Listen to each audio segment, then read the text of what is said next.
Hello everyone, and welcome to another one of my casual reviews. This is kind of my series where I go off script and I just talk about entertainment that I have been consuming lately.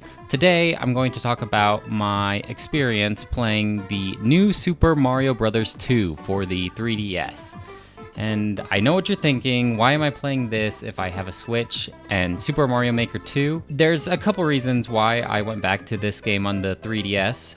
For one, probably the biggest reason is Autumn is actually playing a game with me. She is into Animal Crossing, and I'm not entirely sure, but it kind of feels like it's not like a pity play, like she's just playing it to make me happy. She actually enjoys playing it too. Like her coworkers will play it and they talk about it together and stuff. So I want to encourage that gameplay as much as possible. If I asked her, she would totally say, sure, take the Switch whenever I go out, because like I've mentioned in previous videos, I play most of my games in handheld. But like if she's home and I'm going out, I'm probably gonna leave it because I really want to encourage her playing Animal Crossing as much as possible, because it's just nice playing something with her, and it's not just a pity play. Like she'll pity play these games with me just to spend time with me, but I can tell she's not really enjoying herself. But as for Animal Crossing, I think she is having a good time. So anyways, that's why I started looking back at my 3DS. And I was looking through my games, and I noticed I actually have 2 copies of New Super Mario Bros. 2. That's how memorable this game is, I guess. Where I received a bunch of hand-me-downs from my little brother. He got a Switch too, and he's just not interested in the 3DS anymore. So, along with his red 3DS, he gave me a couple games, and I guess this was one of them. I actually have a second copy of this game. It's still in its wrap, like it's cellophane wrap from the store. I remember looking at it. I remember I bought it at the store. I saw it was on sale for like $8, and yeah, Mario, I'll get it. And so that's why I still have 2. I still have the sealed copy. I ended up just using the copy that my little brother gave to me.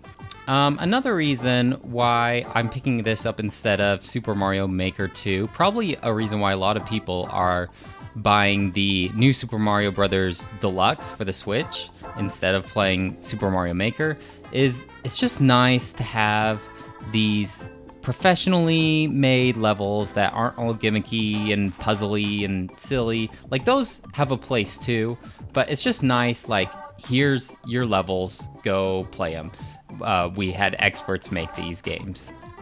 Does that kind of make sense? It kind of feels like it's just nice to have a normal Mario level, not something really gimmicky or one of those like speed run things, or not like one of those puzzle levels. You know, it's just nice 2D platformy goodness, and that's what Mario really is, right? Like, if you were to ask me if this game's good, yeah, it's good because it's 2D Mario platforming. It's fun. So the gimmick about this one in particular is it's all about coins, right? Like on the cover, there's Mario and Luigi, and they just have these handfuls of coins, and they have this global counter that counts how many coins you gather throughout the whole game. And it just chucks these coins at you, like, here's this level, just coins flying everywhere. Don't you like that? And it's kind of fun at the beginning, but after a while, you know what one resource is the least exciting in Mario Brothers? Probably coins. Like, think what coins do. Gather 100 and you get a life. I had about 250 lives at the end of this game. Like, I feel like at this stage of gaming, lives are just so obsolete. Like, just have me die, have me go back to the checkpoint right away. I don't want to jump back into the level or anything. I don't want a little counter saying my lives are going down and then I get a game over and I have to start over. Like, it's just such an old, archaic system. And I think what would have made the coin aspect of this game a little more exciting is let us buy stuff. Like, let us buy costumes for Mario. Let me change my Mario avatar as a different Mario character. I think that would be exciting, because then I'm gathering these coins working towards something. I'm saving up for something. I think that would have made all the difference in the world. Once I got to about World 2, like, I couldn't give a crap about coins. I just ran past most of them, to be honest, because by World 2, I already had maybe like 30 lives, so who cares? So how I normally play these Mario games is on each level there's 3 star coins, and I don't really do the whole completionist thing. My main goal is to play through every single level that's available, and if there is a star coin that I see and I know how to get to it, like it's just a little tricky to do some platforming to get to it, I'll try and go for it.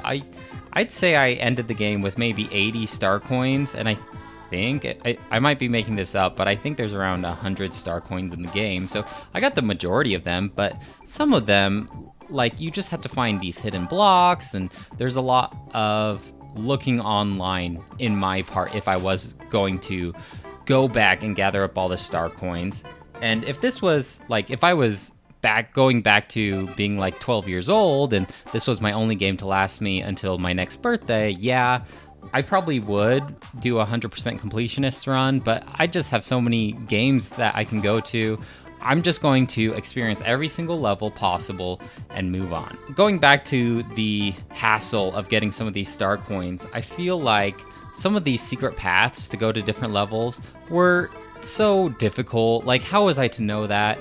And I know a lot of other Mario games are guilty of this, but I feel like so many secret paths I actually had to look up. I'm throwing it out there. I looked it up on the internet. I played through the level like 3 times trying to find some little hint or something that there's a secret path. But there was a couple where I could tell that this level had a secret path, but I couldn't find where the heck it is. I ended up having to look up a couple of videos on YouTube just to see where to go, because I do want to experience everything the game has to offer. One of the cool things about this game is the canon levels to go to the alternate worlds. Like, they have 2 alternate worlds that you could just completely skip if you don't go that way. And you go down this cannon, and then it just launches you. And your only job is to jump. Like, Mario is just going to run at full speed, and depending on how long and how hard you press the jump button, that's going to affect your gameplay. So there's like Koopas going up and down, and you can if you're skilled enough, you can like jump off of them and gather up all the star coins. And I definitely gathered all the star coins on those levels because that was a big highlight for me. I thought those were really fun. I can't recall if those are in any of the other new Super Mario Bros. Games, but that was a good one for me. As far as other level design, it was just same old Mario Brothers, right? Like, you got your grassland, and this land has water on it, and this land is lava. And I can't recall if this is the first land that has the poison jungle. That's still a fresh scene for me. I think the one on the Wii had the poison jungle levels, but that one's still kind of fresh. But as for the other ones, like, I've gone through ice levels a million times by now. I'm a Mario veteran. Give us something new, you know? Another thing that I wanted to bring up, and this is with all the new Super Mario Bros. Games, is they have this music, and it's the same generic music, like the dun dun dun dun dun dun dun dun dun dun ha ha, and every time it goes ha ha, all the characters do this little dance, which I guess it's pretty cute, but can we have them keep walking when they do the ha ha dance, because they stay in place and you'll be planning this trajectory for your jump or to throw a shell at an enemy, and they just stop, and then you fall short because you expected them to be closer, but they do their little dance thing, and then you run into them and die. And it's cute, but let's just please have them keep walking. As for the music itself, let's get some different tunes. Let's do something different. I guess that's the message of this whole review. Let's do something different. Let's have some interesting music, please. And that leads me to the map design on this. It's so linear. I think I would much prefer something like Super Mario World, where it's this big sprawling land and it is divided into separate lands, but they're all connected. Whereas this is go left to right, this level, this level, this level. Sometimes there's like a couple, like 1 or 2 branching paths, but it's all just the same. Like, on one spectrum, it's like, why fix what isn't broken? And Mario certainly isn't broken. It's just good Mario 2D goodness. But let's add a little twist. Let's try and make things interesting. I actually think that the Mario Deluxe game, I only rented it for a day, but that is more like a world. It is still kind of separate, but at least it's a little more connected, so that's good. Maybe they just didn't want to do something that advanced, I guess, that interesting for a 3DS game. Let's do like a Metroidvania 2D Mario. Like, let's mix up the formula a little bit. Let's make it so Mario has to like go backtrack a little bit or do a little bit. I don't know how we could make it more interesting. I guess even if we made the levels themselves more interesting, like I'm thinking back on Donkey Kong Tropical Freeze, the levels were so awesome. There was chase scenes, and you'd go through a factory where like ice cream or jello is being made. I think it's ice cream, like fruit ice cream. Like, let's tell a story with these levels instead of just the same generic theme. I also wanted to talk about the power-ups a little bit here. The power-ups, there's a couple new ones here. They have the golden block, where occasionally when you go into a level, you can get this block on your head, and all that it does is makes coins fly up. Like, you earn coins when you run or jump. And like I mentioned before, coins are not interesting. After a couple levels, you just don't care about them anymore. They don't do anything. It's kind of nice seeing that little ticker go up. My lizard brain likes watching the numbers go up, but anyways, I'm backtracking. They also have this golden flower, which acts like the fire flower, except it does this big gold explosion and turns everything to coins. And I actually really like that power-up. I hope that it does make a comeback someday, because you needed it to access certain areas.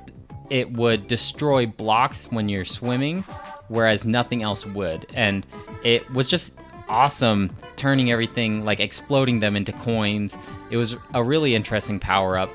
Unfortunately, I didn't get it too often. I did get it more often than a couple other power-ups, like the mini mushroom and the mega mushrooms. I actually kind of forgot those were in the game for a little while, because I think you only have 2 or 3 opportunities to get them.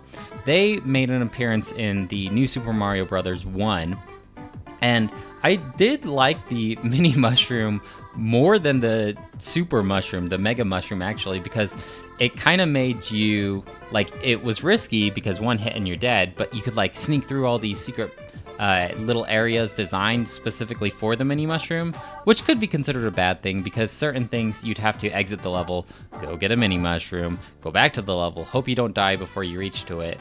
But it was kind of fun. It kind of added this extra level of difficulty and silliness, because you could jump way high and run in the water, and you just act super floaty.